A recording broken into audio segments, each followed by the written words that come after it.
بسم اللہ الرحمن الرحیم۔ السلام علیکم ورحمۃ اللہ وبرکاتہ۔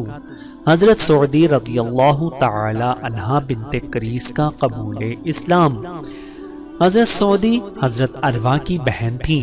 زمانہ جاہلیت میں کہانت سے شفا تھا اور اس میں بڑی ماہر تھیں۔ شعر و شاعری میں بھی خاصی درک رکھتی تھیں۔ حافظ ابن حجر اور بعض دوسرے اہل سیر نے اپنی کتابوں میں ان کی متعدد اشعار نقل کیے ہیں۔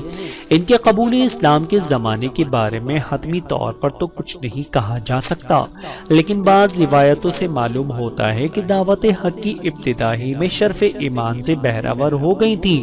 حافظ ابن حجر نے تو یہاں تک لکھا کہ انہوں نے ہی سب سے پہلے اپنے بھانجے حضرت عثمان ذو النورین رضی اللہ تعالی عنہ کو اسلام کی طرف راغب کیا تھا، اور وہ ان کی باتوں سے متاثر ہو کر حضرت صدیق اکبر کے پاس جا کر ان کا تذکرہ کیا۔ انہوں نے فرمایا، خدا کی قسم، جو کچھ تمہاری خالہ نے کہا وہ سچ ہے۔ اس کے فوراً ہی بعد حضرت عثمان مشرف با اسلام ہو گئے۔ حضرت سعدہ رضی اللہ تعالی عنہا پر اللہ رب العزت کی کروڑوں رحمتیں نازل ہوں، آمین ثم آمین۔